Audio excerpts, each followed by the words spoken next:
이 주식시장 간단히 정리 드리겠습니다.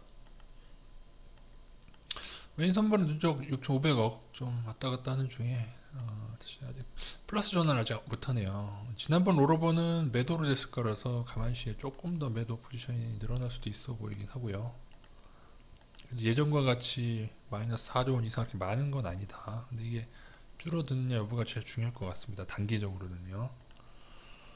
메인 선물은 그렇고 현물인 주식 자체도 약간 매도 기조입니다. 금요일 날에 HTS상으로 1조 원이 매수했다고 뜨는데 외국인. 근데 금융감독총시에는 5천억 매도로 잡혀 있습니다. 어느 게 더 정확하냐면 사실 이게 더 정확하긴 한데요. 오노가 일가의 블록딜 여파인데 삼성전자에. 근데 조금 이걸 봐도 이해가 안 되고 이걸 봐도 이해가 안 됩니다. 제가 볼 때는 뭐 어떻게 하는 건지. 차트는 여전히 반등 구간에 아직은 진입을 해 있습니다.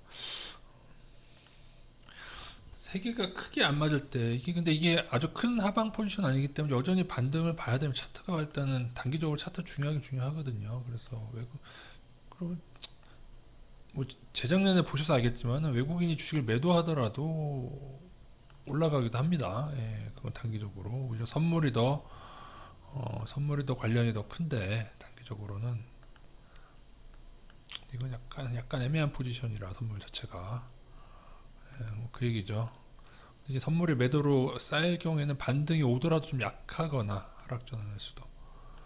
그러니까 지금까지 쭉 지켜보시면 알겠지만은 크게 하방을 쌓인 채로 원인 선물이 매도가 크게 하방일 때 지수가 아주 크게 상승하는 경우는 매우 드물죠. 상승하게 돼 있다면은 선물이 상방 전환하면서 보통 상승을 해왔고요. 그죠? 물론 아주 없진 않겠지만은 보통 크게 하방이면은 크게 하락하거나 아니면은 상승하더라도 쥐꼬리만큼 하방해서 별로 크게 손실 안 보는 방향으로 가기 때문에. 그래서 엄연히 아직은 반등 구간에 진입해 있습니다. 예, 아직은 보시면은 아직 21선을 지켜내고 있고요. 노란색 선을 지켜내고 있기 때문에 반등 구간인데 요거를 돌파하고 반등이 나오고 있는 중에 있고요. 지금 반등은 여기까지, 보통 여기까지니까는 2800대까지 좀 많이 나오면 2900대까지도 긁기 나름인데 2900선까지도 가능은 합니다. 근데 여기서 미약하게나마 여기 약간 단기적인 이렇게 단기적인 박스권 형성하는데 요거 공격 반등하려고 이걸 뚫어야 될 것 같긴 한데 차트적으로 여전히 반등 구간, 반등 마인드는 유지를 하도록 하겠습니다. 물론 외국인 동향이 이렇게 좋은 건 아닙니다만 그래도 반등은 나올 수가 있으니까요.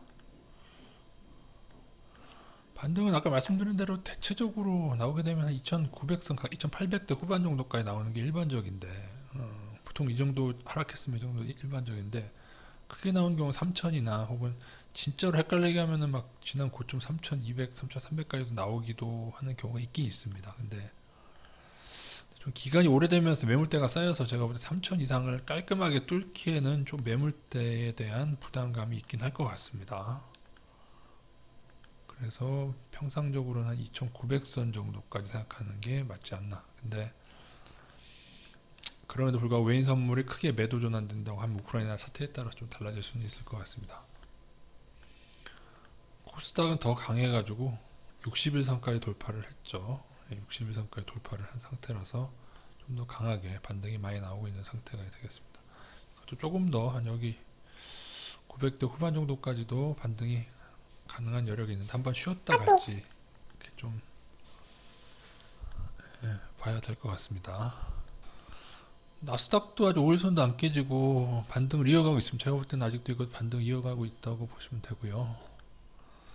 근데 저희가 인버스를 줄이는데 어느 강도로 줄일 것이냐. 인버스가 뭐 40에서 50%까지도 갔었다가 인버스 비중이 지금은 인버스를 한 20% 정도까지는 줄여놓은 상태거든요. 많이 줄였죠. 절반 넘게 줄고 투자 비중이 지금 80% 정도 되니까요. 반등을 즐기고 있는데 사실은 조금만 외인동에 괜찮으면 좀 더 줄이고 싶은 마음은 있습니다만은 그러기에는 왜 외인 선물이 플러스로 돌아서지 않을까 그 생각 때문에 약간 조금 속도 조절하고 있다. 물론 나스닥 같은 경우에는 반등하다가 예전에 늘 그랬듯이 다시 이렇게 오를 건지. 근데 제 생각에 나스닥은 헷갈리게 하면은 다시금 전고점을 그럴 수도 있습니다. 하락하더라도 이것도 불가능한 시나리오가 아니기 때문에 그래서 일단 일정 부분 인버스를 크게 가져가신 분들은 지금 줄이는 게 맞고요. 그렇다고 외인 선물이 상방이 아닌데 너무 크게 달려들긴 그렇게 해서 적정하게 제가 볼 때는 인버스 한 20% 정도가 적당하지 않을까. 좀 줄이더라도 인버스 한 10% 정도는 10에서 20% 정도는 가져가시는 게 나을 것 같고요. 이후에 대신에 지수가 5일선이나 21선 이탈하게 되면은 외인 선물 매도가 더 쌓이게 되면은 좀 빠르게 대처하는 방안이 될 것 같습니다. 그래도 여기 보시면은 이렇게 바닥을 짧게나마 세 바닥도 좀 다지는 편이죠 지금. 그래서 좀 떨어지더라도 21선 지지된다면은 반등만 유지하고요. 물론 이제 21선을 깨게 되면은 이제 이후에 여기 지지될 것이냐 말 것이냐, 이 노란 선을 지지하면은 좀 더 갈 가능성이 크고, 노란 선 깨게 된다면 여기 지지 여부를 조금 더 확인해야 될 것 같습니다. 인버스는 줄였고 줄이고 있는데 조금만 속도 조절을 하는 중에 있다고 보시면 됩니다. 글쎄 외인 선물 상방을 너무 기다리는 건 아닌가 하는 생각도 들긴 하는데, 그죠? 또 유가하고 우크라이나 상황도 있어가지고요. 그 정도로 보시면 되겠습니다. 중요한 것은 외국인이 매수하는 종목 위주로 들어가는 게 가장 좋습니다. 그래서 보시면 되는데, 일단은 금요일날 보면 삼성전자 하이닉스 외인 매도한 거 보이시죠? 그리고 그 전날로 목요일로 보면 삼성전자가 엄청 매수했다고 나오는데 외국인. 근데 이게 HTS 상향이 있었습니다. 근데 이게 안 맞는 것 같습니다. 이게 아닌 것 같습니다. 금감원 사이트에는 매도로 잡혀 있고요. 그래서 5일간 매수 상위가 삼성전자인데 이건 오를 수도 있고 어느 게 오른지 모르겠습니다. 예. 이게 HTS가 맞을 수도 있는데 어쨌든 블록딜러라도 외국인이 매수를 해줬으면은 그것도 외국인이 산 거니까 좀 긍정적으로 보겠는데, 그리고 이거 LG 에너지솔루션은 고평가는 일단 제외하고 외국인 잠시 사줄 수 있는데 전반적으로는 엄청나게 매도를 한 상태이기 때문에 이런 거 하고, 삼성 SDS 이 종목은 좀 보겠습니다. 제가 잘 모르 이것도 블록딜로 넘어간 거 아닐까요?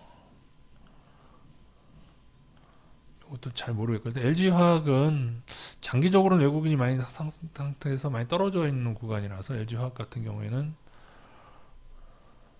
외인 매수가 앞으로 지속된다면 좀 보시면 될 것 같고요. LNF는 제가 이것도 조금 고평가를 알고 있는데, 제가 알기로 고평가들은 조사해서 좀 지우시고 LG 이노텍하고 KB금융, 현대차 그동안 매도를 많이 하던 이제 조금 매수 반등 후에 다시 하락할 수 있겠지만 이렇게 해서 좀 보시면 될 것 같습니다. 하이닉스가 5일로 매도 상위로 떠버렸네. 사들여는 요게 조금 아쉽습니다. 하이닉스가 매도 쪽으로 넘어간 게 최근 매도가 나와서 하이닉스가 상위에서 사라졌고요. 한 달로는 LG 이노텍이 매수 상위, 삼성 엔지니어링 등등 고려하여 이렇게 보시면 되겠습니다. 목요일에 1조 9천억 매수했다고 쳐도 한 달로 보면은 삼성전자는 매도 상이다. 그동안 얼마나 많이 빠졌는지. LG 에너지솔루션도 매도 상이죠.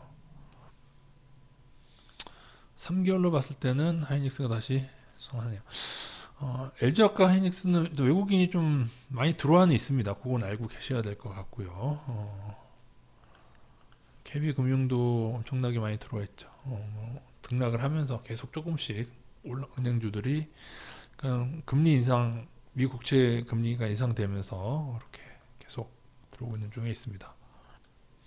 하이닉스가 지난주 조금 매도하긴 했지만 장기적으로 아직은 외국인이 양호한 편이다, 그렇게 보시면 될 것 같고요. 말씀드린 대로 6개월 상위도 하이닉스, LG화학 이렇게. LG화학도 조금 관심이 가긴 하는데요. 근데 이제 원유가 떨어져야 좀 많이 오를 텐데 크래프터는 고평가로 지우시면 될 것 같고요. 네, 이렇게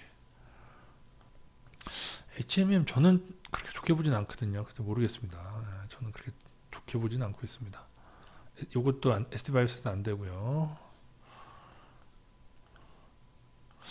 1년은 아직도 LG화학이려나? 1년간은 LG화학이네요. LG화학 1년간으로 봤을 때는 외국인이 많이 사왔다. 근데 떨어졌는데 최근 들어 다시 매수한다. 그러면 좀 관심을 가셔야 돼요. 화학주는 이제 음, 유가가 나중에 언젠가 떨어진다고 봤을 때는 조금씩 저가에서 모아가는 방법도 있을 수가 있고요. 그래서 음식료도 마찬가지죠. 농산물 가격, 밀가루 가격이 떨어지면은 음식료는 좀 오를 수가 있겠고요. 그래서 보통은 5일에서 한 달 외국인이 초기에 매수하는 종목을 좀 들어갔을 때 그게 약간 낮은 권이면 그 후에 많이 오르는 경우가 있는데 LG 이노텍만 잠깐 볼까요? 제가 잘 아는 기업은 아니라서 근데 LG 이노텍은 글쎄요. 근데 외국인 추이를 보시면은 이렇게 많이 빠지다가 잠깐 들어오는 거는 또 반등하다가 근데 너무 높은데 차트 자체는 50주 신고가로 상향으로 좋긴 한데요. 외인이 빠지다가 잠깐 들어왔는데 좀 그렇습니다.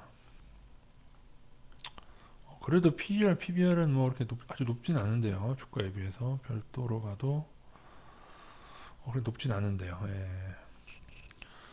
삼성 SDS는 바닥권에서 블록딜을 한 것 같습니다. 제가 볼 때는 PBR 1.4에 PBR 16, 아주 저평가는 아니지만 떨어진 거에 비해 저평가는 아니지만은 뭐 투자는 가능한 수 있는 레벨이긴 하죠. 별도로가 좀 떨어지긴 하네요. PER이 LG화학은 PER이 한 11 정도. 이거 에러인 것 같은데 더 좋은데요. 제가 알기로 4조 원이니까는 10 정도. 10 조금 안 됩니다. 이건 약간 에러인 것 같습니다. 별도는 그 정도 될 것 같고 별도는 조금 떨어지긴 하는데 근데 외국인들이 왜 이렇게 LG화학에 우호적인지 그건 잘 모르겠습니다. 엄청나게 많이 들어왔고 빠져나가지 하락하는데 빠져나가지 않았어요. 보시면 아시겠지만 기관이 매도한 겁니다. 기관이. 그래서 외국인이 계속 매수하는 거 좀 잘 보고 LG 화학뿐 아니라 화학업종 전체에 대해서 좀 관심을 가지고 조금 저가에서 모아가는 방식을 취하는 게 나쁘지 않을 것 같습니다. 근데 뭐 예전처럼 이렇게 딱 눈에 띄는 종목은 없는데 왜냐면은 은행주도 그렇고 좀 많이 올라가지고요. 하이닉스도 반등이 꽤 많이 나온 구간이긴 하죠. 저점에 비해서는. 그래도 외국인들이 이렇게 많이 있으면요. 떨어지더라도 언젠가는 또 장이 좋아질 때 또 같이 좀 많이 오르는 경우가 있으니까는 좀 꾸준히 아니, 외국인이 매수하는 그거에 따라서 조금씩 같이 매수를 해나가도 되고요. 그렇게 보시면 될 것 같습니다. 예전에 비해서보다는 딱히 아주 크게 와닿진 않는데 화학주랑 음식료는 조금 저평가로 모아가시면 될 것 같습니다. 보시면은 중소철강, 중소가스 많이 올랐죠. 그런 거 좀 줄여서 이제 적립식 하시는 분들은 조금 이제는 화학이나 음식료 중에 실적 괜찮은 애들 계속 조금 모아가는 방식으로